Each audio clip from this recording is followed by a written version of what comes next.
Most women are doing keto wrong.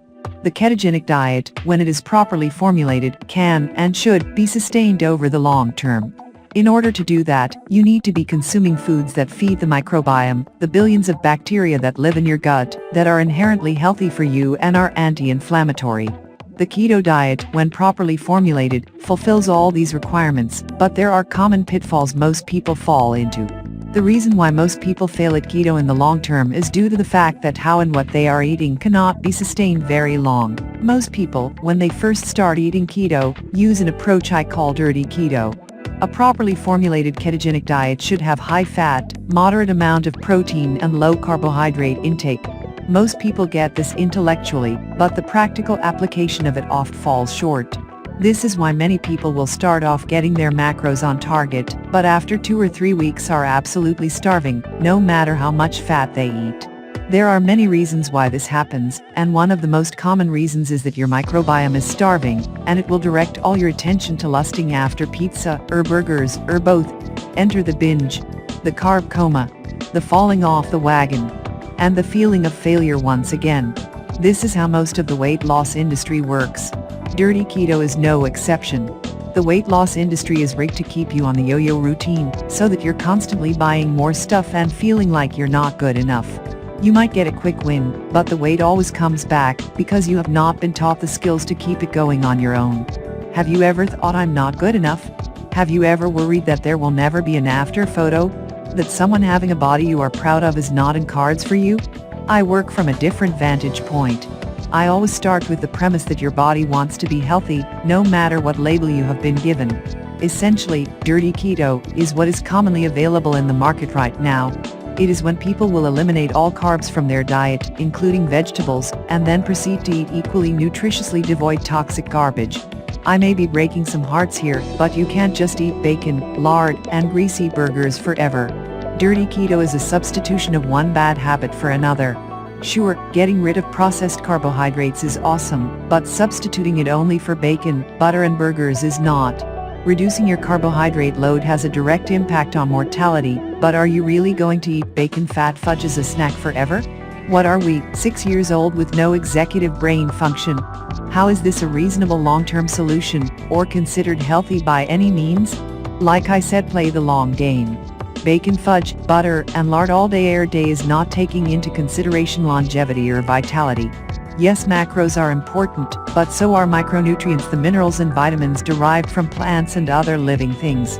On a cellular level, eating a properly formulated clean ketogenic diet will support enhanced mitochondrial function, reduce RAS that cause oxidative damage, prevent cellular senescence, and increase the production of butyrate, B-hydroxybutyrate. It amplifies autophagy, prevents cellular aging and precancerous pathways like mTOR. Now, if you are a meat eater, I'm not saying you can never eat bacon. Of course you can. And I'm not against bacon and butter, I love them both. But I am always going to look at things from both a practical perspective and from a longevity and vitality lens. Bacon all day every day, which is what a lot of keto experts will recommend, is not a long-term solution for optimal health and vitality. A properly formulated ketogenic diet is primarily plant-based, meaning we are eating a large amount of vegetables, like green leafy ones with a high fiber content, and then layering appropriate fat and protein on top of that. What's nice about a clean ketogenic diet is that vegetarians can also be successful in becoming fat adapted, and also profit from the benefits from a fasting mimicking diet. When you layer fasting along with a fasting mimicking diet, you've hit the jackpot. When we think about playing the long game with your health, we should always be asking the following questions. What are the things I can eat that are anti-inflammatory? What are foods I can create that will nourish and feed my cells? What will help with regular and consistent elimination? What will make me feel good and stabilize my mood, increase my energy, focus, and clarity? How can I keep my brain happy and healthy? The answer, my friends, are your vegetables and your fats. Just like Mom used to tell you. I realize, as someone who spends most of her time educating people about brain health and optimization, that the brain is often forgotten. We cannot see the brain, and changes in function are often not noticed because they are so subtle, and because the way the brain is the way we are. It is immensely difficult to detect changes unless they are severe. It is hard to detect changes in your brain, because you are your brain. we need to be thinking about the brain and optimizing the brain's performance, because your body, in all its glory, is simply a reflection of brain health and function. One of the ways in which you can protect your brain is by the fuel you feed your brain in order to perform its best. Everything follows the brain. In fact, when we look at your body, all parameters of your body, HRV, blood pressure, respiratory rate, forced vital capacity, grip strength, hormones, lab markers will give you a good picture of the health and vitality of your brain. 2. Hormones out of whack? We need to look at the brain. Overweight? We need to look at the brain. Low energy? We need to look at the brain. Cannot sleep through the night? We need to look at the brain. Poor focus? We need to look at the brain. Mood swings? We need to look at the brain. We need to stop looking at the end organ as the primary focus, and instead look a level or two up to find why downstream changes are happening at the organ or behavioral level. So, when we are talking about the best fuel you need to feed your brain, and therefore your body, we need to be thinking about the best possible foods for lowering inflammation, improving autophagy, removing cellular senescence, enhance energy production with whole, nutrient-dense foods. Because all these things help your brain, we need to be thinking about a clean ketogenic diet, not dirty keto, not bacon, burgers, and butter. Just because it fits the macros doesn't mean you should do it. Number 1. Too much protein makes you age and gain weight. The big pattern I have found most often with people doing dirty keto engage in is unknowingly they consume too much protein. Day over day, week over week, a dirty keto diet will predictably lead to an increase in protein consumption. This is because eating protein, if you are not feeding your microbiome, can feel more satisfying than fat, and with time, you want to eat it more and more. Excess protein consumption is insulinergic, just as carbohydrates are. Meaning, consuming protein will raise insulin in the same manner carbohydrates do. The excess protein will be converted into glucose, thereby raising insulin levels and fat storage. The insulin will try to scurry the glucose into the liver, muscles, and fat cells. Protein also has the double-edged sword of also activating mTOR, a pathway that is involved in aging, cancer, and brain cell dysregulation. I have written about how protein may actually be making you fattier, and discuss the mTOR pathway in greater detail. Again, with my longevity glasses on, excess protein consumption is also related to creating more cancer cells. This is from chronic mTOR activation, which leads to increased cell proliferation, cell division, and it inhibits autophagy. Autophagy is the cleanup process that gets rid of the mutated, damaged bits of cellular debris that results from natural metabolism. The only two populations that can and should benefit from mTOR activation are children and pregnant women, as they require cell proliferation in order to grow. A properly formulated ketogenic diet should be plant-based, meaning that the majority of your plate should be green leafy vegetables. All carbohydrates are not created equal.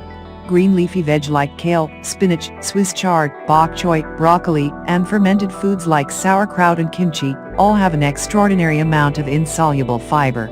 Along with the phytonutrients derived from these vegetables, the fiber plays an important role in becoming fat-adapted, or ketogenic. Insoluble fiber means that it cannot be broken down by the gut bacteria, and does not dissolve in water. It is indigestible, an anti-nutrient if you will, because it does not break down and become part of you. It passes through you, cleaning up the debris, sopping up excess hormones, and cleaning out the gut tract like a pipe cleaner.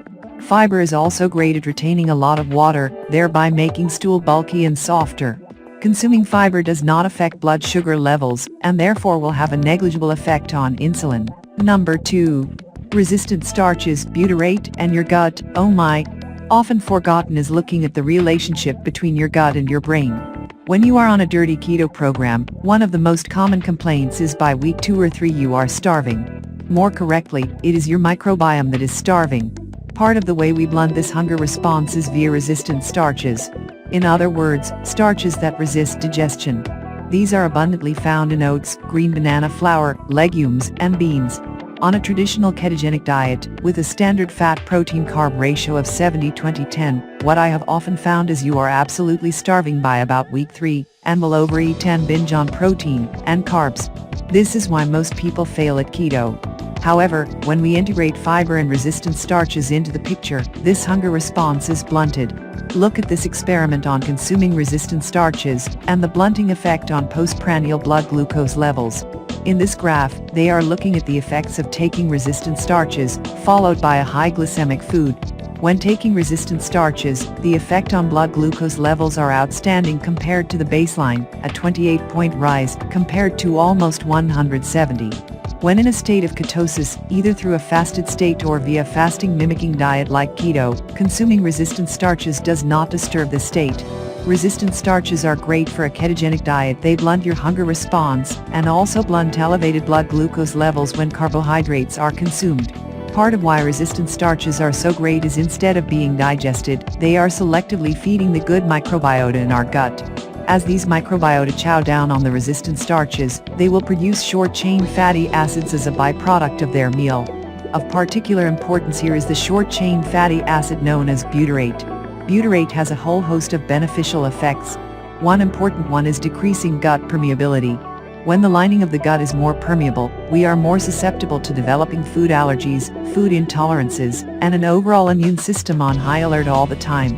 Having an increased permeability of the gut has been associated with almost all inflammatory conditions, including most autoimmune conditions, fatty liver, and heart disease. Inflammation is the linchpin of most lifestyle diseases. One of the primary objectives we must look at in any health protocol is to heal the gut. The obvious reason here is it makes digesting food a more pleasant and efficient experience. We all want to be able to eat without gas, bloating, indigestion, or diarrhea. But it is the knock-on positive benefits to our neurology that is of particular long-term importance. The gut has its own nervous system, the enteric nervous system, which has strong communication pathways with the brain and central nervous system. A little nerding out for my nerds. Developmentally, the enteric nervous system is made from neural crest cells, specifically the vagal neural crest cells, which is why we have such strong gut reactions to stimuli. A gut feeling is the communication between the central and enteric nervous systems via the vagus nerve. Ever feel nervous about something and then immediately have to go to the bathroom, or feel like you were going to throw up? It is because of the strong vagal tone and communication between a perceived stimulus in your brain and the enteric nervous system in the gut. I know. So cool, right? The communication between the gut and the brain is paramount, and making sure your enteric nervous system is aligned with your autonomic nervous system should be a goal in any nutrition program. So when we feed the microbiome and they produce butyrate levels are high, you allow for gut healing to occur, but it is also important in brain health. The butyrate effect is the gift that keeps on giving. Butyrate helps keep the brain healthy by upping the expression of neurotrophic factors. Butyrate and the structurally similar B-hydroxybutyrate, which is produced in a ketogenic state, help increase BDNF, brain-derived neurotrophic factor, GDNF, glial cell-derived neurotrophic factor, and NGF, nerve growth factor. All of these help in the maintenance of nerve cells that you already have, but also help grow new, healthy nerve cells. In other words, butyrate and B-hydroxybutyrate keep your brain big and juicy. Number 3. Eating according to your menstrual cycle for long-term results. Once you are fat adapted by following a clean keto protocol, the best way to maintain your weight loss results is to begin to harness the power of your menstrual cycle. Meaning, you can begin to vary the percentage of fats, proteins, and carbohydrates week by week, depending on where you are in your cycle. You are not, as a woman, meant to be in ketosis forever. During certain times of the month, you can and should be eating more carbohydrates and protein. Yes, that includes chocolate, too. Once we have become metabolically flexible, we can use insulin, growth factors to our advantage. Insulin is not the enemy once you are fat adapted. When done smart, we can build lean muscle mass, continue to lose weight, suppress cravings, and support some of the moodiness that can come in the week before your period. Serotonin gets gobbled up in the weeks leading up to your period. Trying to push through and eat low carb during this time is a recipe for failure. Not to mention the self-talk, doubt, and inner critic that is going to go along with it. Women are not little men. We cannot eat the same way every day of the month or stay in ketosis forever. I have written a week-by-week guide on eating in accordance with your menstrual cycle here. Bottom line is this: use your menstrual cycle to lose weight and keep it off over the long term.